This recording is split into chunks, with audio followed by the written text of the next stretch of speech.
No.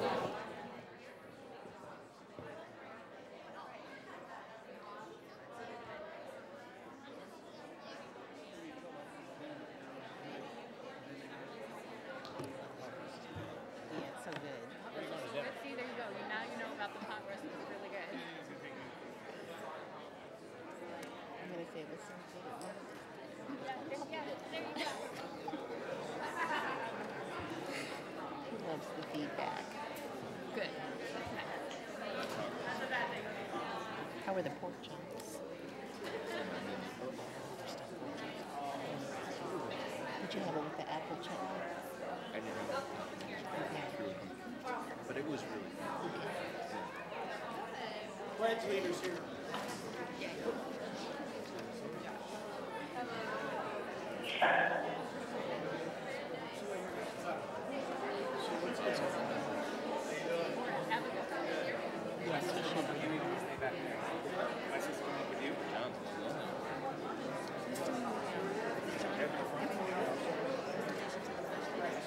I believe so.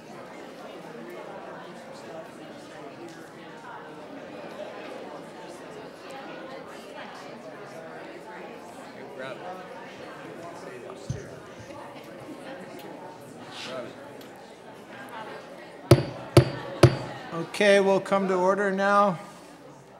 Would the secretary read the meeting notice?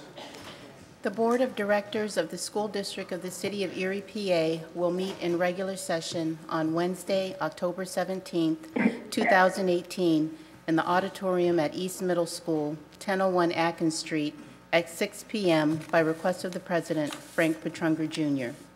And Madam Secretary, would you now please call the roll? Mrs. McNair? Here. Mr. Spagel? Here. Mr. Titus? Absent. Mrs. Alexandrovich? Here. Mr. Casillo? Absent. Here. Online. He's on telephone. Mr. Fabrizi? Here. Mrs. Feeney? She's absent. Mr. Harkins? Here. Mr. Petrunger? Absent. Mrs. Feeney and Mr. Titus are en route to Harrisburg to represent us at the Pennsylvania School Boards Association Conference. Mr. Petrunger, our president, is absent because his death in the family, and Mr. Casillo is with us by phone. Tonight, our pledge of allegiance will be led by Isaiah Rayford, a fifth grade student from McKinley Elementary School. Introduced by Mr. Dana Supa, principal, followed by a moment of silence for William Balzer, retired teacher who passed away on September 14th, 2018. Also for Teresa Stegmeyer, retired cafeteria manager who passed away on September 22nd, 2018. And for Charles Kent, a retired teacher and coach who passed away on October 8th, 2018. Mr. Supa.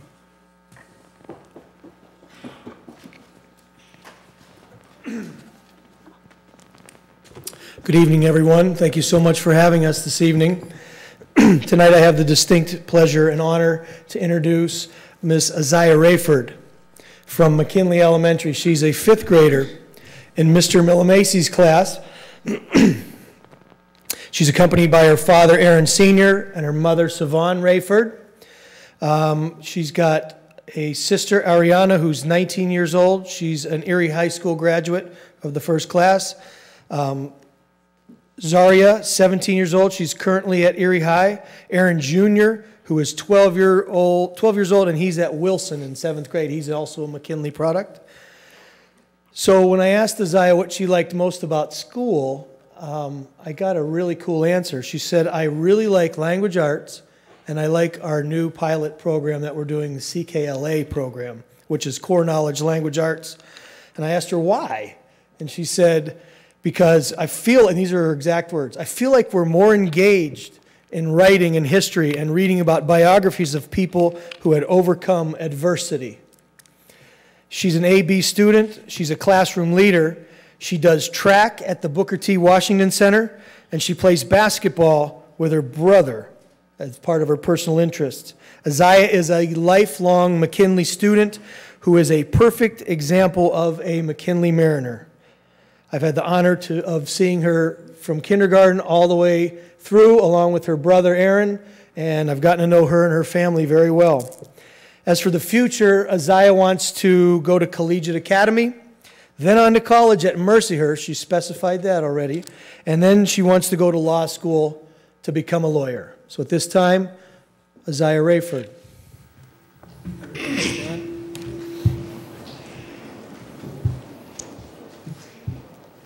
I pledge allegiance to the flag of the United States of America and to the republic for which it stands, one nation, under God, indivisible, with liberty and justice for all.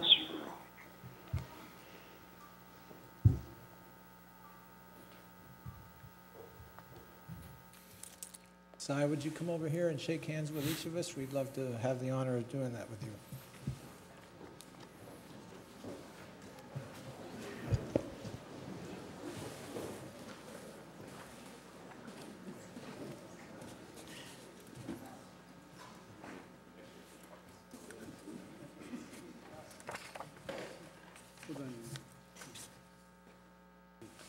Isaiah, pause for a moment. Mr. Casillo is listening, and he'll want you to know that we have this certificate to recognize this moment where you led us tonight. And here is a flag to remember it by. Thank you. And a pizza. A certificate for a pizza from all of us. And we thank you and appreciate what you're doing. Thank you.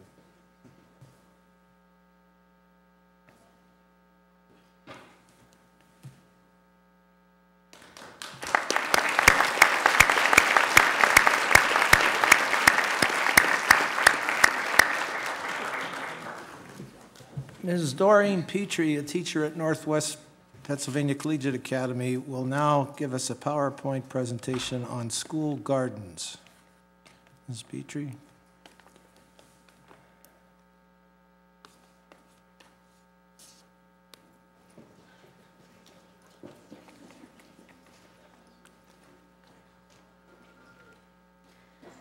Good evening, Mr. Polito, Mrs. Habersky, and school board directors. Thank you so much for allowing us to give our presentation on school gardens. My name is Doreen Petrie. I'm a science teacher at Collegiate Academy and the project manager of Belong. Belong stands for Becoming Empowered While Living Our Natural Gifts. And it is much more than gardens, even though that's what we're going to focus on this evening. We also have many environmental programs within the district: water conservation, waste reduction, energy audits, in various grade levels. So environmental literacy is so important because we see with these hands-on, many times outdoor programs, students have the opportunity to become citizen scientists and take pride in their communities. And so environmental education is essential. One of the main objectives of Belong is a model of students becoming experts and then teaching others, teaching adults, teaching other students, teaching people in the community. It also has a strong focus on serving the Erie community. Every one of these programs has a service component. For example, during the entire month of August, we donated yields from our school gardens to the Emmaus Soup Kitchen, and that will continue. It also addresses sustainable careers, and we look for curriculum gaps and how outdoor education can fill those gaps. I'd like to introduce now Stephanie Seiner. We work together. She's an AmeriCorps Vista. Stephanie? Good evening, everyone. Thank you so much for letting us be here. I've been working with Mrs. Petrie and Erie School District for 2.5 years through AmeriCorps as a full-time service member. And I get to go out into the gardens every day and work with students and teachers, sometimes families, sometimes other groups that come to see what we're doing. And it has been wonderful just to see the curiosity of the students and see what they get to learn when we go outside, how they connect it to what they learn in the classroom. And just last week I was at Deal with an after-school program, and we were looking at plants as their seeds. We were harvesting seeds, and one of the students said, "Oh, this is just like science, but it's real." And I think that making that connection with what they are learning in the modules and what they're learning in the core subjects, and then seeing it outside in the real life and learning real skills like growing food, learning how to eat healthy, learning how to grow things at home, has been really important and has been a really wonderful thing we get to do. And now I'm going to introduce two of our participants from our elementary gardens, and this is Barb Goucher and Grace Spalding from Harding Elementary. It's so nice to be here tonight. This is my first year in the Harding Garden, and I just didn't know that it was going to be so much fun. They're such dedicated people that I met: Doreen Petrie, Stephanie Siner, the Master Gardeners, and many others. And there was an Eagle Scout that built a very nice section at the garden, and y'all ought to come and see it. We have picnic tables for the students for their garden classes. We have some musical instruments, a drum and some chimes. We have a little bit of art going on there. We painted some stones, and there's a large stone that's painted for Harding School Garden. And my daughter-in-law, Jessica, took quite a few pictures, Jessica Spalding. I have been with the kids when they came for class. We weeded, we planted, we watered the crops, we identified the plants. I sampled something new that Stephanie planted, some ground cherries and some Mizuna lettuce, which is mustard flavored. It's wonderful working with the kids in the garden, and I watched Grace just enjoy herself there. I invited her to come. She learned about eating different things like broccoli, and Max, my grandson who came, wanted the spinach so he could make a spinach salad. And I looked over at him, and he was eating a sweet pepper just like an apple. Harding School went with, we went on the bus with Perry Grover Cleveland to the Waterford Fair. The high point of this was the kids found their kale, and they got a blue ribbon for it. And some of the kids were able to milk a goat. The beekeepers were there. They had a large window. It's a teaching kind of a thing. And they painted the wings of the queen bee pink so the kids could see her. The kids were all interested in visiting the different areas of the fair. And some of the moms that were there, moms and dads, picked up some information, so maybe the kids will enter some stuff on their own next year. The president at the fair took time with us at the beginning of our tour and at the end of our tour. And the Waterford Fair Association presented a good educational experience for the kids. I think this was a good example of farm to school. Grace, would you like to talk?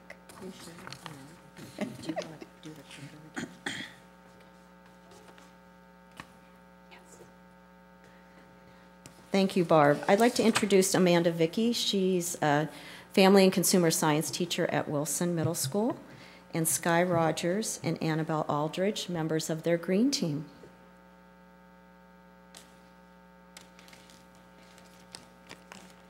Good afternoon. Thank you for having us. I'm Amanda Vicky. I'm the family and consumer science teacher, and it's a pleasure to be the advisor for the gardeneers at Wilson and how I can incorporate everything that we do in the garden into my classroom.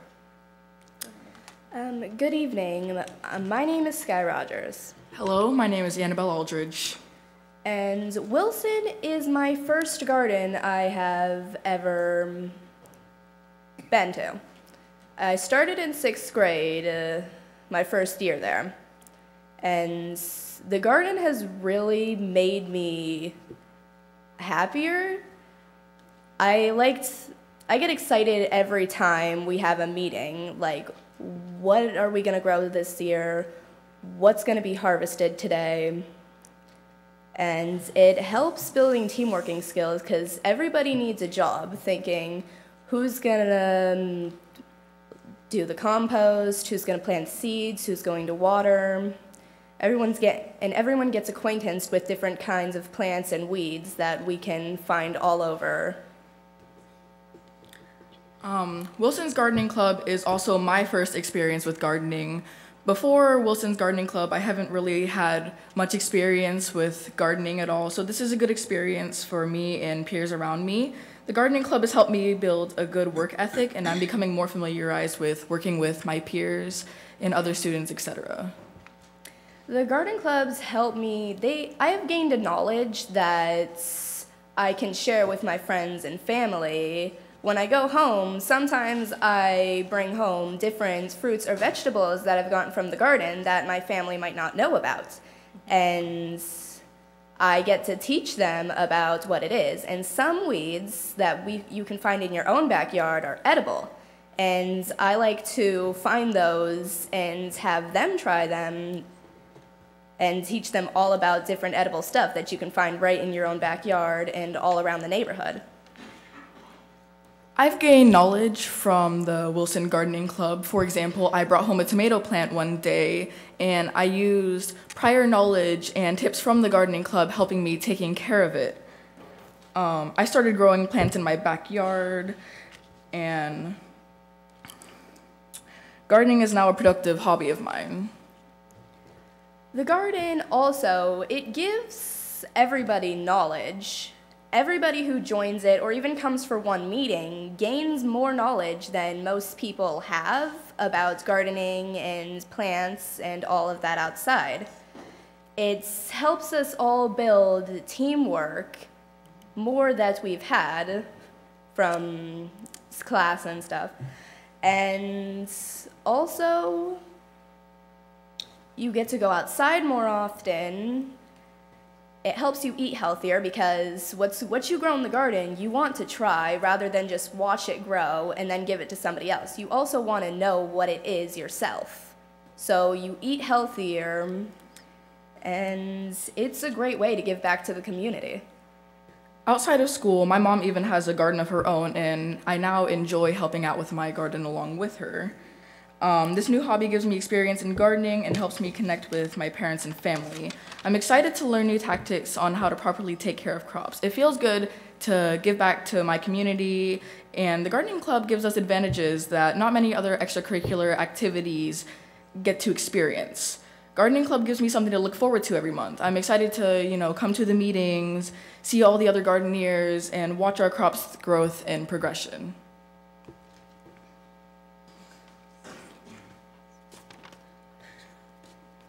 Thank you, girls. I'd now like to introduce Alexa and Olivia Pierce, Collegiate Academy Green Team members. Good evening, everyone. So I'm Alexa, and I joined the Green Team during my freshman year of high school about 2 years ago. It was one of the first clubs that I joined of the year, and by far I can say it's the most I've been committed to. There was one thing about Green Team that made me want to keep coming back. For me, Green Team is an organization I can find solace in and seek refuge on days when homework seems to be weighing me down, both physically and mentally. Going out to the garden on a beautiful summer and fall evening with my peers allows me to detox the stress of a typical school day and think about the environment that surrounds me, which I believe we sometimes take for granted. It is a place of therapy for me, and I will be always thankful for that. Working with Mrs. Petrie and Stephanie on projects gives me a chance to expand my knowledge in a way where I'm genuinely interested in the subject and do not feel pressure to learn because there will be an exam on it in the future. In Green Team, I feel like I have a definite impact on the world we all live in, or find purpose, and I'm always learning new ways to improve it for future generations. Thank you. Hello, my name is Olivia Pierce, and I'm a 10th grader at Collegiate Academy. I just joined Green Team this year, but I've already seen and felt the impact that it has, on the community and on the students. And it's a really good program, and I'm just happy that it's here for students to do.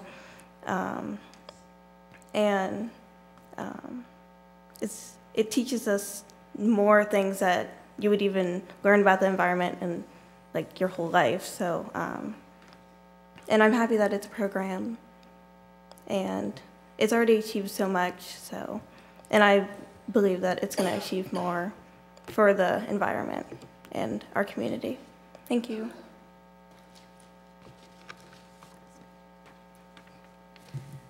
Thank you, girls.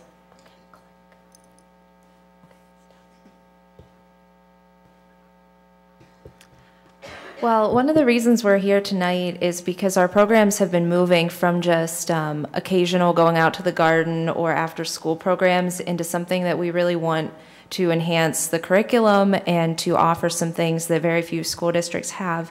And we applied for a grant last winter from the USDA, which is called Farm to School.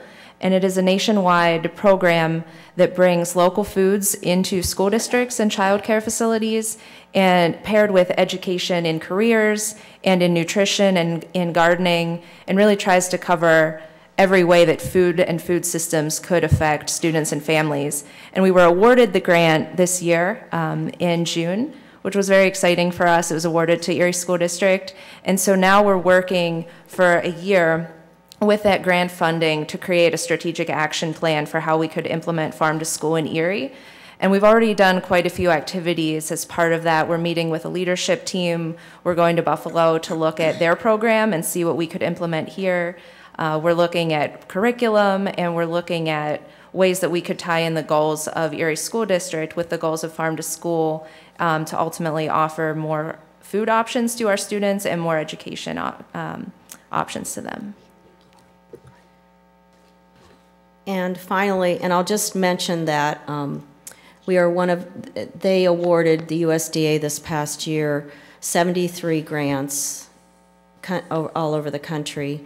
We are one of 2 in Pennsylvania. Grow Pittsburgh was the other one.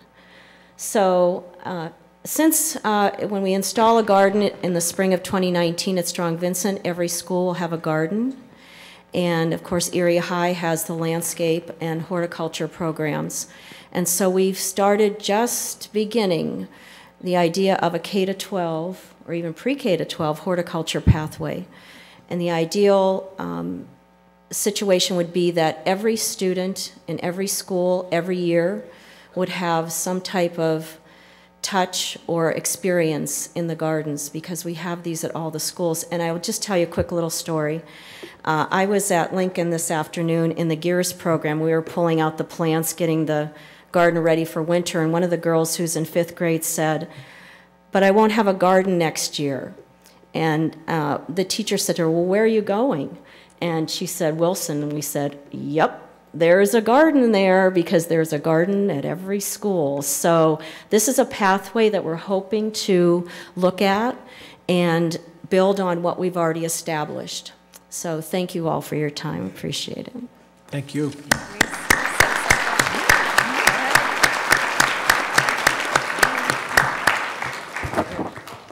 Hi, my name is Grace.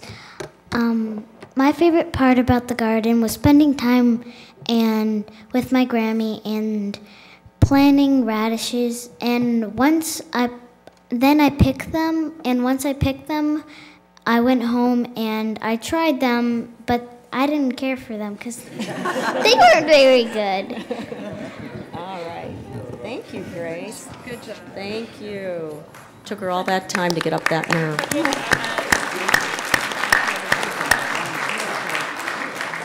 We're grateful for your presentation. It's refreshing, it's uplifting, and encouraging to know that so many of you are doing what you're doing and will continue to. We know Mrs. Petrie's been devoted to this for quite some time, and for her to have harnessed all of these interested students and co-gardeners, it's especially with today's concerns that many of us have about the environment and the attention to natural foods, and just the fact that, as some of the young ladies said, the connection to the natural world is a valuable thing, and it's just nice to know that these good things are happening. Thank you for your presentation. We appreciate your support. Thank you.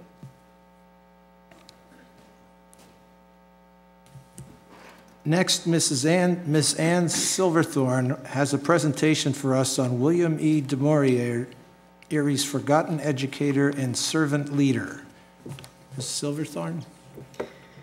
Good evening. Thank you so much for allowing me to address the board this evening and tell you a little bit about William Edward DeMaurier and his life of service. William Edward DeMaurier was a teacher and administrator in the Erie School District from 1906 to 1940, and he continued serving as a volunteer for nearly another decade after his retirement. My goal tonight is for you to find value in learning about this ordinary and extraordinary man, and perhaps be inspired to recognize his contributions to the Erie School District in some permanent way. First, I'll share with you how the project began. In 2004, I was working at Gannon University as their grant writer, and I attended an auction preview at AKD Printing on West 11th Street. And there I found a stack of old books, and on top of that stack sat a moss green journal, and you see it here.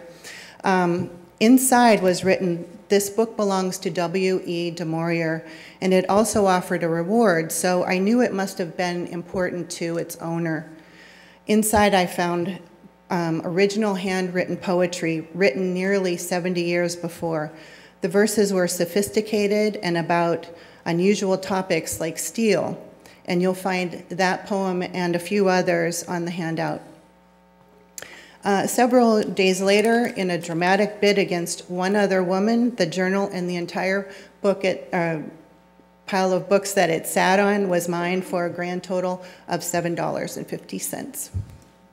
The poet was William Edward DeMaurier, and through more than a decade of research, I learned about his leadership roles in education, sports, and music programs.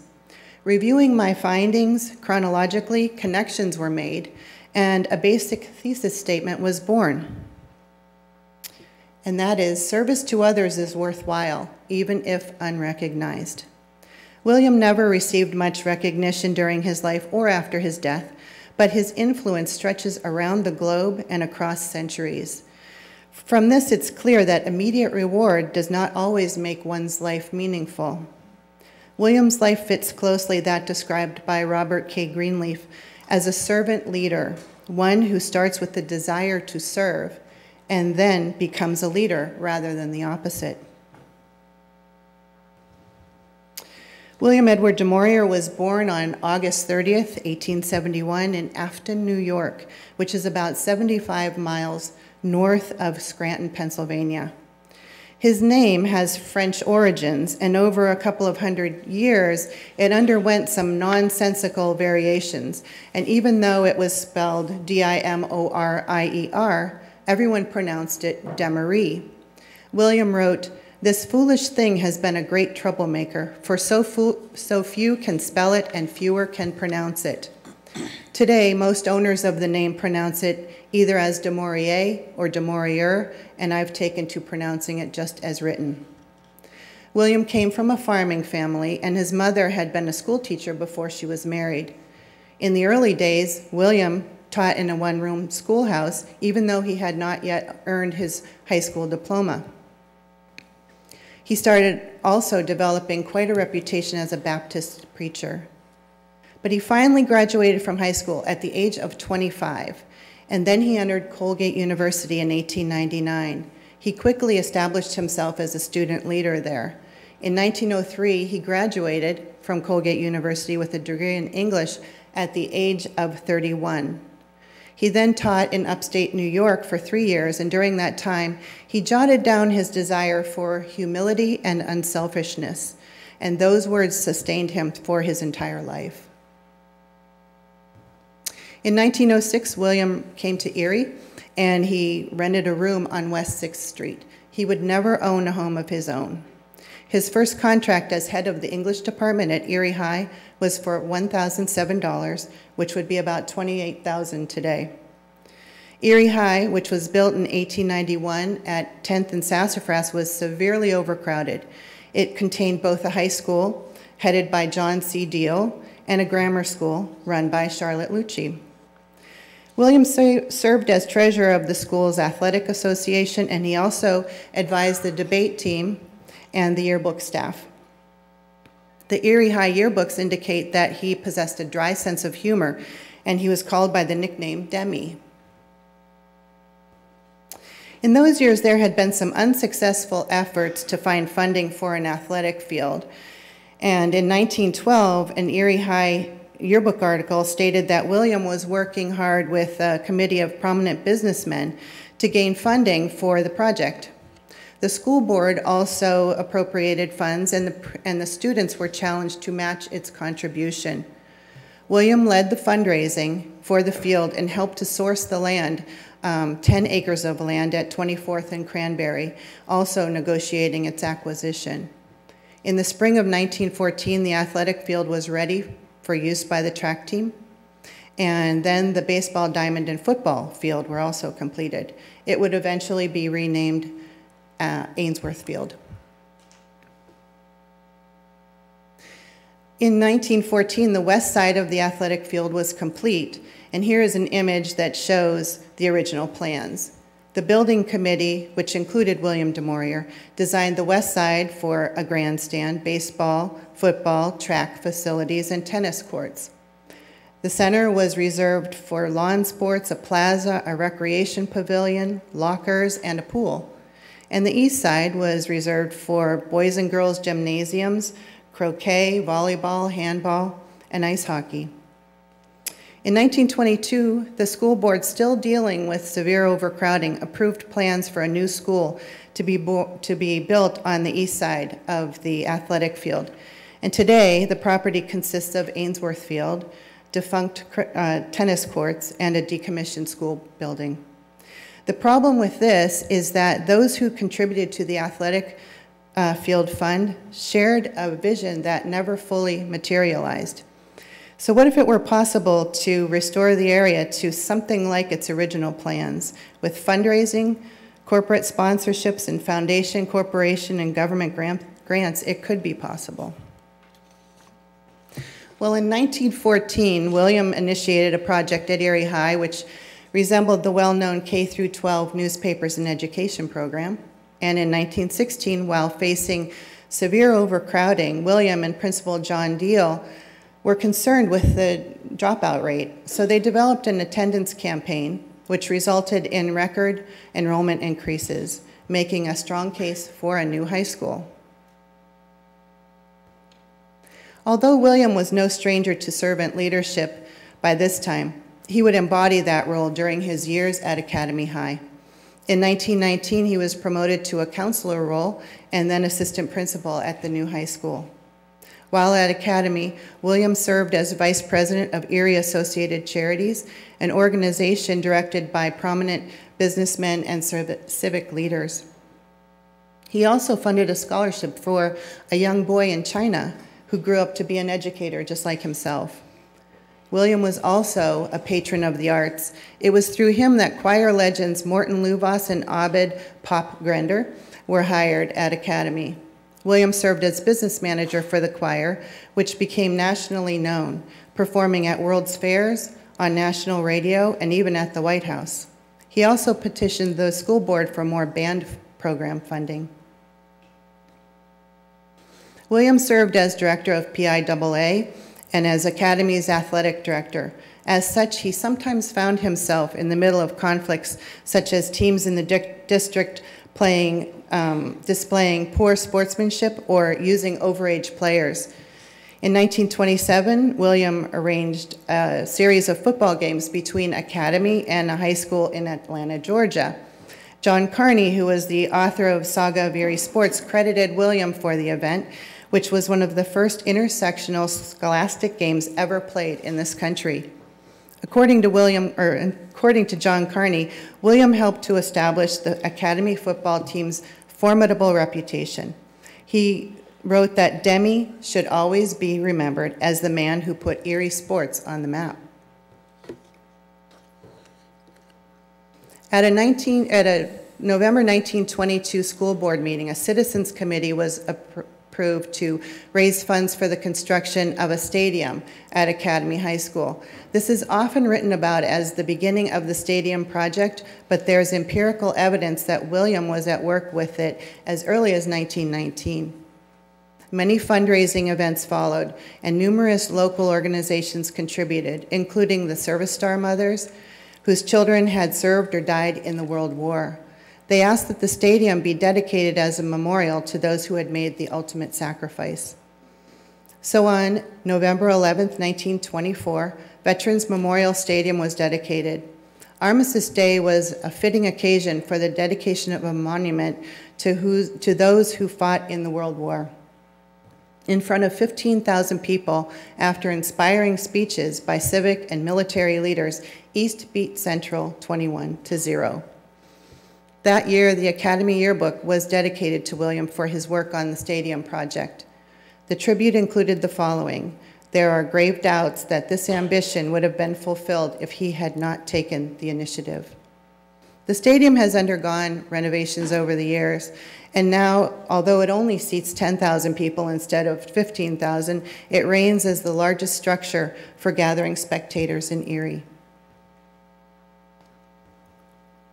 In the summer of 1913, William was now 68 years old, and he was on a trip out west when he received a letter from Superintendent C. Herman Gross informing him that the mandatory retirement age for school district employees had been lowered by the Commonwealth of Pennsylvania. William could retire immediately or go on sabbatical for 1 year at half salary, and he chose the sabbatical option. There was no traditional lead-in to his departure, no long goodbyes, no time to plan retirement or appreciation dinners. But William wasn't completely absent from Academy in the early 1940s. The 1941 yearbook mentioned that he was frequently seen in the halls and was still arranging concerts, trips, and making plans for the choir. But now William entered a period of productivity and creativity, writing many poems in that daybook that he thankfully took the time to date. And sometime in the spring of 1944, William left his Journal of Poems at AKD Printing Company for publishing.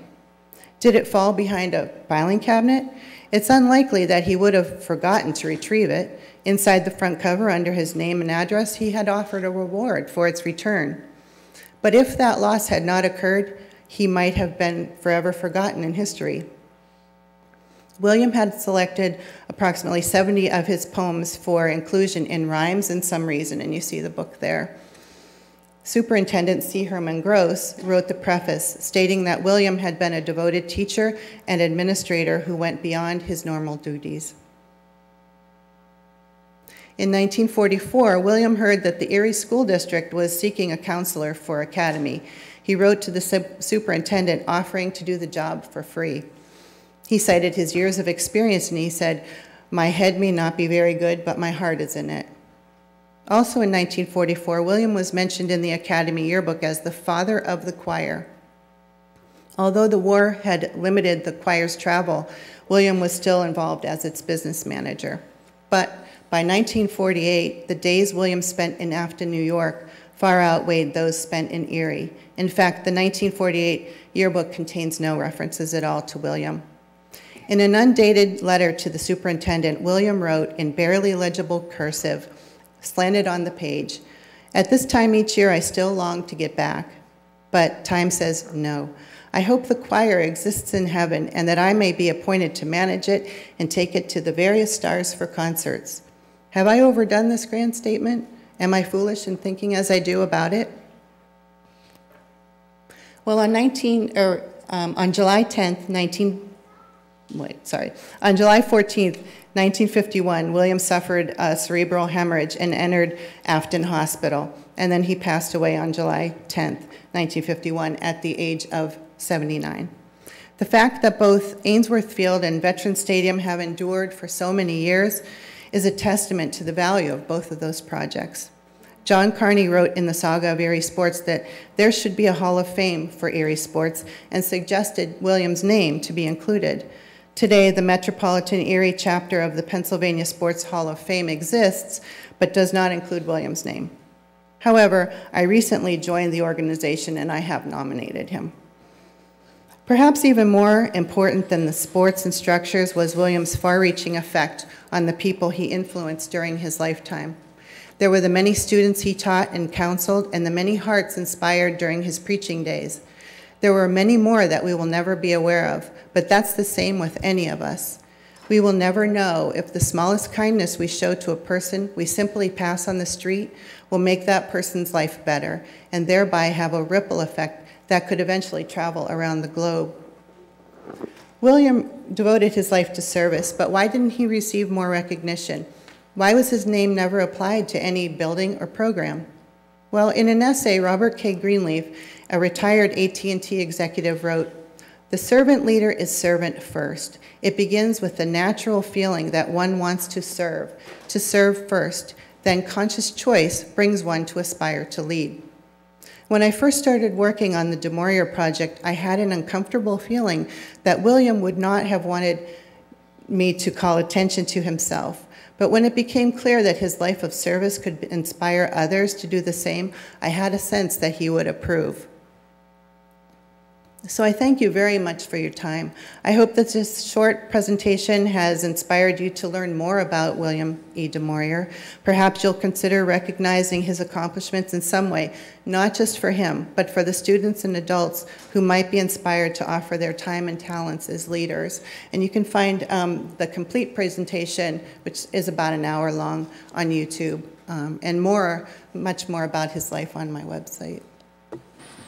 Thank you, Anne. Thank you very much.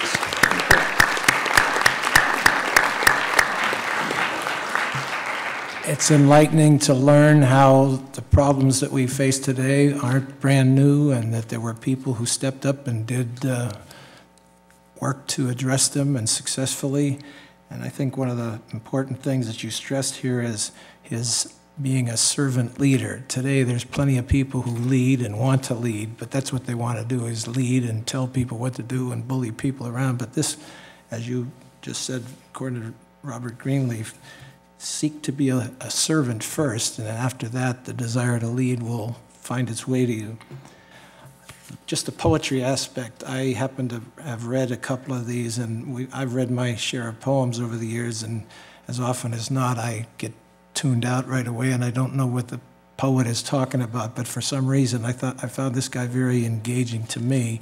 And I say that this guy, just as with everything else that Ann said, he didn't write these poems to become famous or to seek praise, but he just had an active mind and put the thoughts down, and they are very timeless. So I'd like to make sure that the rest of the board, who unfortunately couldn't have been here in person to hear your presentation, to at least get a copy of this list of points, and we'll invite them to view this recorded meeting when they return. I'm sure they'll be interested. And I know Mr. Petrunger will be. He's a neighbor who lives across the street from that property where the athletic field was. And perhaps, as you suggested, there is some future rooted in our past. Some of the cliches that everything old is new again, or there's nothing new under the sun. Perhaps revisiting some of those plans would be a good thing to do. So we thank you for your presentation, the work you put into it. It's a wonderful story. Thank you, Ann.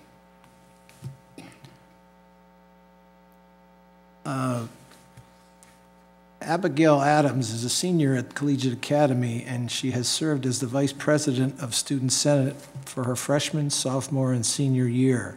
Her parents are Emily Rodriguez and Brad Braggins, and she has 5 younger siblings, Braden, Aiden, JC, Annalise, and Ace. In addition to Student Senate, Abby serves as the President of Collegiate's Chamber Singers. She's captain of the Erie High girls soccer team. She's a board member for the Key Club. Abby is a member of the National Honor Society, King TV, and Green Team, as well as a peer tutor for math and a member of the Writing Center. In her free time, she enjoys singing and playing the piano or ukulele, and volunteering at Camp Fitch.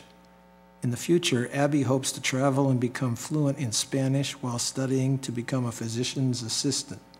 And Abby sits to my right, and she's our new student representative for the board, for October and November of this year from Northwest Pennsylvania Collegiate Academy. Abby, is there anything you want to say to us? I'm just really honored to have this opportunity to represent my peers in Collegiate, so I just want to thank you for giving me that and for letting me sit in. Keep up the good work, Abby. Thank you. Okay, in keeping with Mr. Petrunger's tradition of recognizing the contributions that many community organizations and people have made to us, We're very happy tonight to recognize Glenwood United Methodist Church as this month's community supporter of Erie Public Schools. Over the past year, Glenwood United Methodist Church has become a close partner with Erie High School and provided support in a number of ways. The church serves as a community-based instruction site for the school's life skills classes and is an emergency reunification site for life skills students at the school. This month, the church collected supplies for the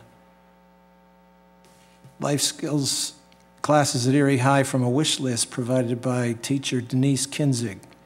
Many of the supplies were items that had been lost in the 2017 fire and included a KitchenAid mixer, as well as classroom and hygiene items.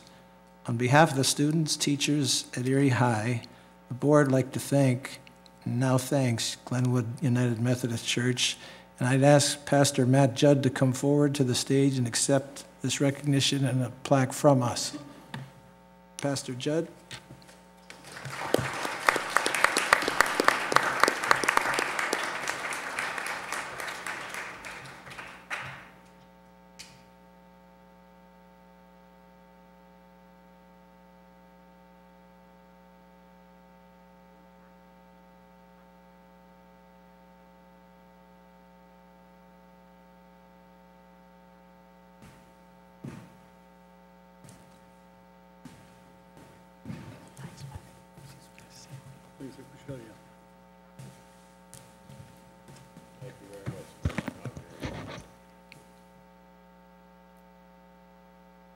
Pastor Judd politely declined to comment because his words were, "Never give a preacher a mic."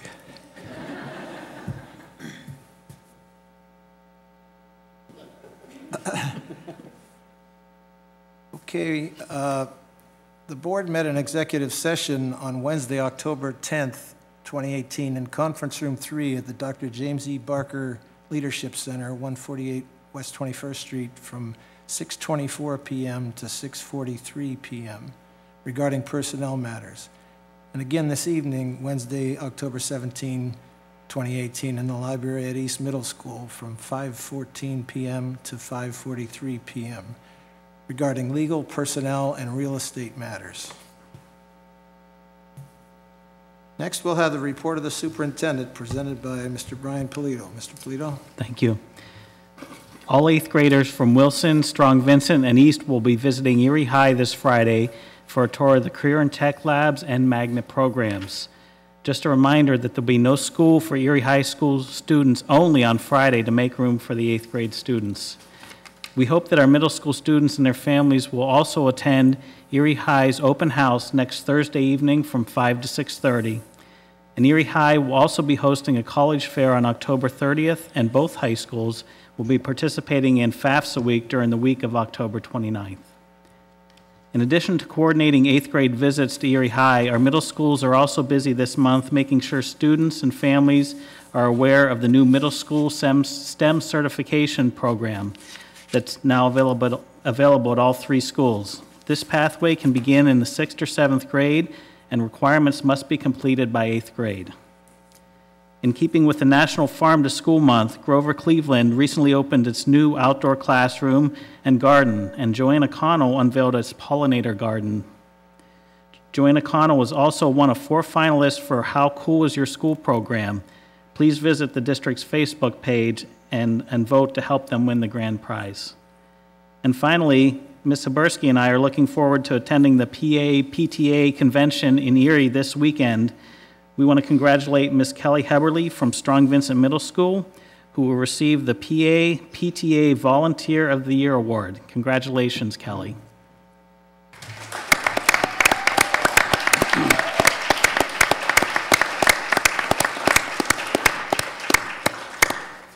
That concludes my report.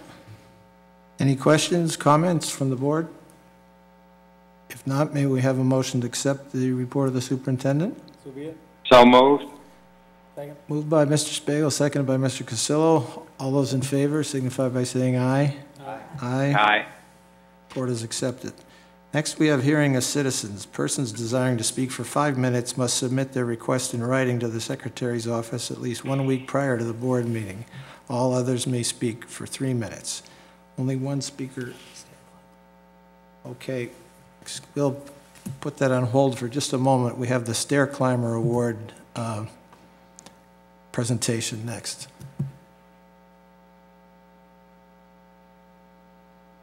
Mr. Nixon, Mr. Ken Nixon. Good evening, everyone. It's with great pride and joy that I'm here to represent and present the Stair Climber Award. First things, real quick, just wanted to go back to last year. We started this as a pilot, and so I just want to thank, Mr. Polito, Mr. Bursky, the board, definitely all my colleagues and everything that were open to listening to an idea that kind of came about regarding students being stick-to-itive or showing tenacity and grit and perseverance and making improvements in their attendance, in their positive behavior, and in their classroom performance. So we are at this point now where we did it for 3 months, March, April, and May, and when it was successful. We did a survey over the summer with the principals, and the feedback was astounding that a lot of people supported it and wanted to see it continue. So we're here now, and we're going to do it for the full year, October through May. So I just want to thank you guys for giving this opportunity. With that being said, Mrs. Jones and also Natalie Kohler, as well as Ms. Mikowski up at Erie High School and the pre-engineering lab have put time into making these plaques for each and every one of the students that are going to be coming through and be award recipients today. So again, the reason why we have this Stair Climber Award is to recognize students that have shown improvements in their attendance, in their positive behavior, and their classroom performance. So without further ado, I'm going to start running down the list of our recipients.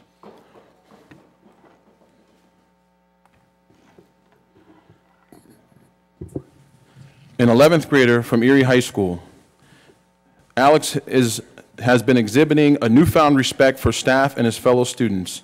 He has learned this through the Maritime program. His attendance has improved as well. Ladies and gentlemen, Alex Rogers.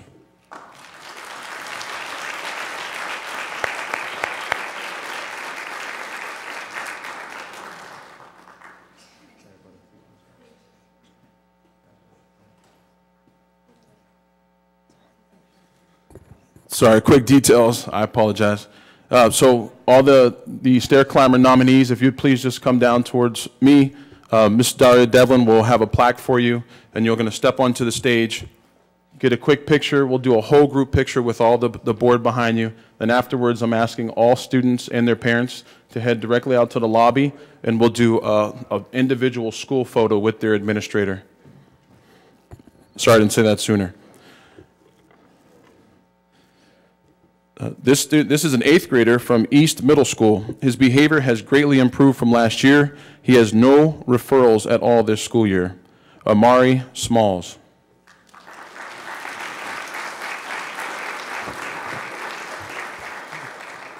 I'm not sure. We kind of wondered if Amari was going to make it, but it's okay.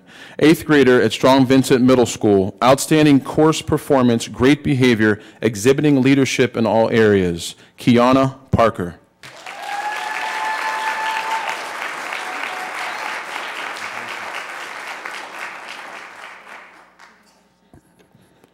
Seventh grader from Wilson Middle School. His behavior has improved greatly. Martavis McCullum.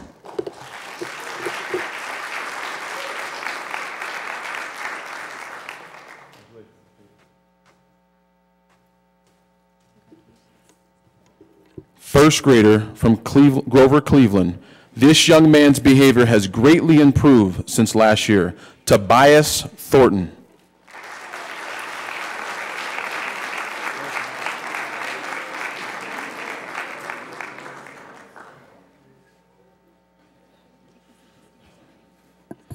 Fourth grader from Joanna Connell, greatly improved in classwork and behavior. Samara Torado.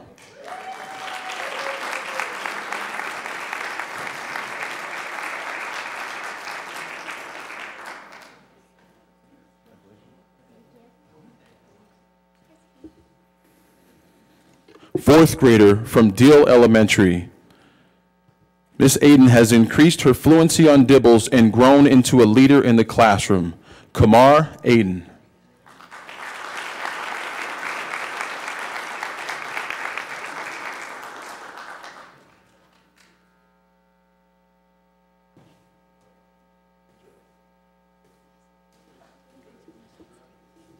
Third grader from Edison Elementary. He has improved his behavior this year, only missed one day of school, is working hard and being helpful with Mr. Basil. They are glad that he rejoined Edison this year. Desarion Fisher.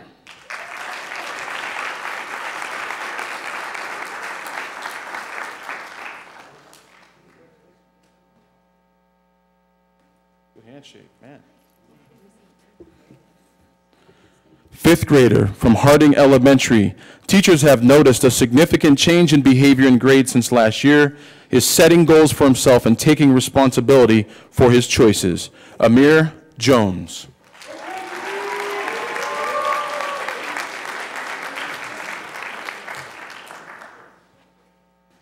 Another great handshake. Fifth grader from Jefferson Elementary. Zoe tries her very best at everything she does. Perfect attendance in 2018. Zoe Range.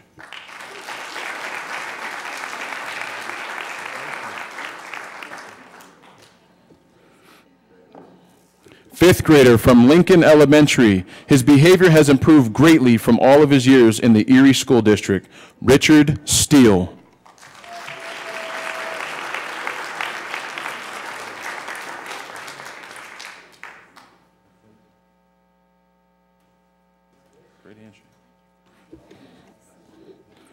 Fifth grader, sorry, let me hold off for a minute.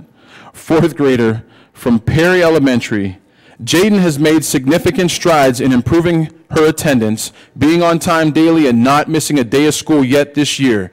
She has also started making big improvements in her schoolwork as a result of her new positive attitude. Jaden Spencer.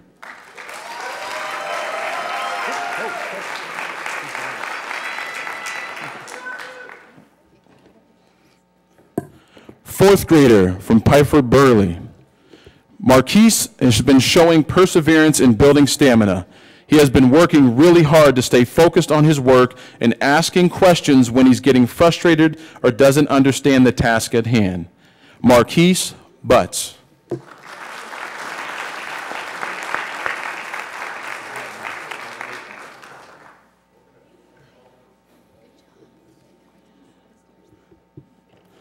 And we have two more, and I know that they should have been coming, but they had some appointments or they had some things scheduled, so hopefully they've made it, but I'm going to announce them. 10th grader from Collegiate Academy. She is improving getting to school on time, greatly reduced tardies so far this year. Jillian Turley.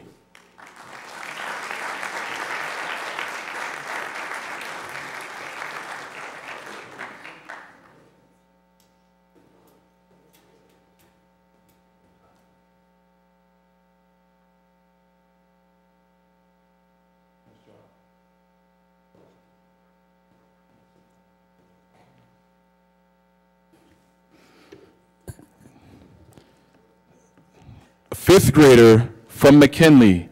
Jamarion has shown tremendous leadership skills from the start of the school year. Jamarion Boone.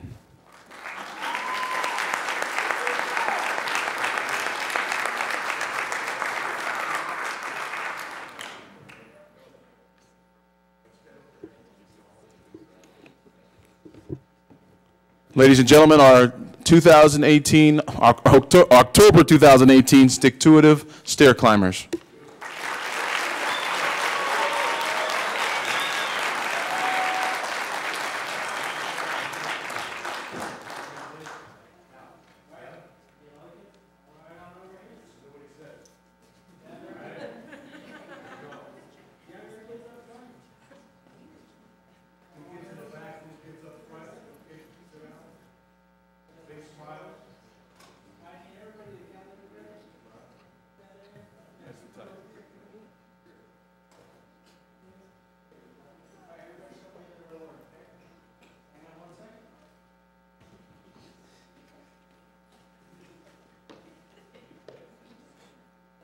Everybody look this way. And 3, One more. 3, 2, 1. All right, thank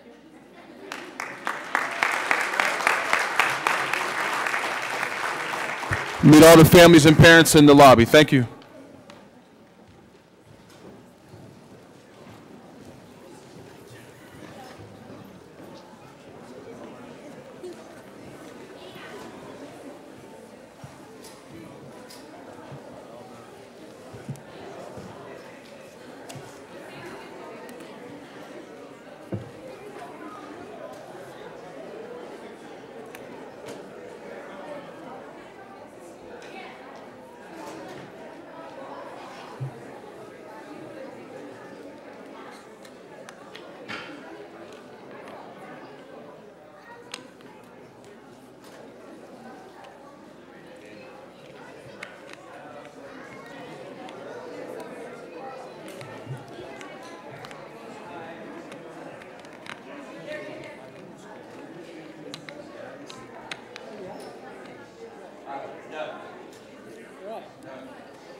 Our thanks to Mr. Ken Nixon for his continuing work in this area, recognizing these young people who are making great strides up the stairs. Our only speaker who wrote in for requesting 5 minutes of speaking time tonight is Mr. William McDonald. If he's here, Mr. William McDonald. This topic was to be Erie School District business. Mr. McDonald. Is there any other citizen who wishes to speak to the board this evening? If so, please approach the podium, state your name and address, and you'll have 3 minutes. Okay, on to committees and liaisons. Are there any committee and liaison reports? If not, there's... Mr. President? Mr. Casillo. Thank you. I just wanted to report that I attended the PEPS Gala Friday night, I believe it was, with my wife. I believe I saw you there, John. And Mr. Spiegel, too. Yeah, Tom was there. I didn't get a chance to talk to either of you, and I apologize. But I wanted to commend Daria Devlin and the committee for such a great event. Everyone that I spoke to was energized, and they certainly were appreciative of the effort that was expended.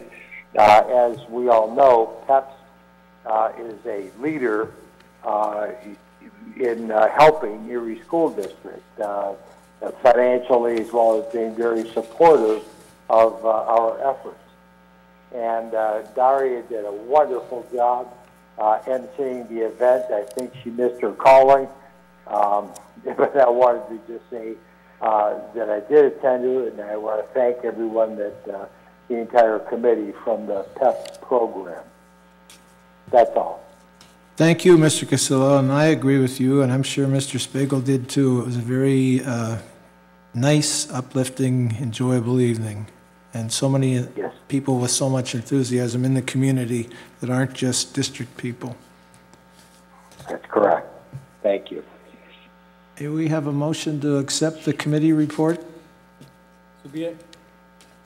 Is there a second? Second. Moved by Mr. Spiegel, seconded by Linda. Ms. Alexandrovitz. Any discussion? All those in favor signify by saying aye. Aye. Aye. Motion carried.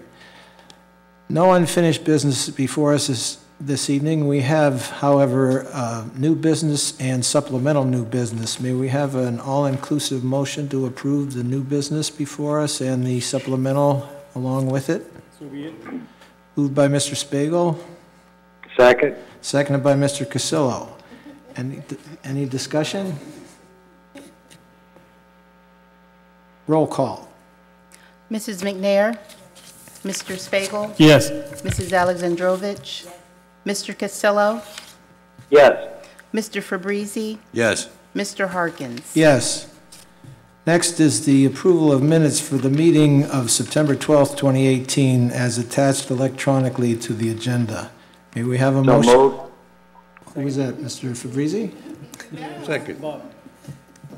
Bob, I'm sorry. That's moved all by- right. I got bad hearing, Mr. Casilla. Mr. Casilla moved the motion. Is there a second? How about you, Mr. Fabrizi? I got it. Okay. Seconded by Mr. Fabrizi. Any discussion? All those in favor signify by saying aye. Aye. Minutes are Aye. approved.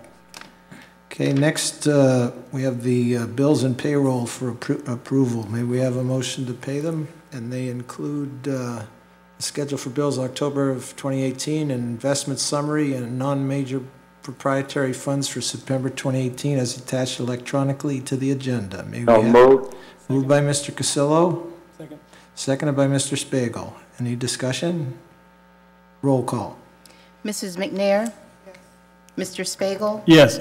Mrs. Alexandrovich? Mr. Castillo? Yes. Mr. Fabrizi? Yes. Mr. Harkins? Yes. Now we come to the report of the secretary. May we have a motion to approve the report of the secretary? So be it. Moved by Mr. Spiegel. Seconded by Ms. Alexandrowitz. Any discussion? Roll call. Mrs. McNair? Mr. Spiegel? Yes. Mrs. Alexandrovich? Mr. Castillo? Yes. Mr. Fabrizi? Yes. Mr. Harkins? Yes. Report is approved.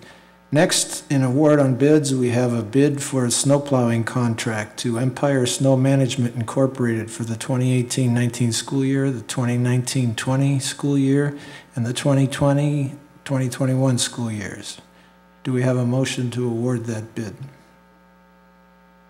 I make a motion. Moved by Mr. Cassillo. Second. Seconded by Mr. Spiegel. Any discussion? Roll call. Mrs. McNair? Mr. Spiegel? Yes. Mrs. Alexandrovich? Mr. Castillo? Yes.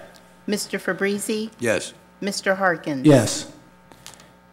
Is there any other matter which any board member may wish to bring up at this time? I would just ask the secretary to make sure if she doesn't have enough copies of this DeMaurier thing, to make sure we get them from either Ms. Malone and make sure the other board member is aware. Precisely because nobody was aware of this person, I think we should be made aware and find an appropriate way to honor him when the time comes. Because we need to be reminded that there were such people, and we need people like this, and that's why we honor people like him. If there's no other item for anybody to bring up at this time, we'll entertain a motion to adjourn. So moved. Moved by Mr. Cassillo. Second. Seconded by Mr. Fabrizi. All those in favor? Aye. Meeting adjourned. Thank you, everyone.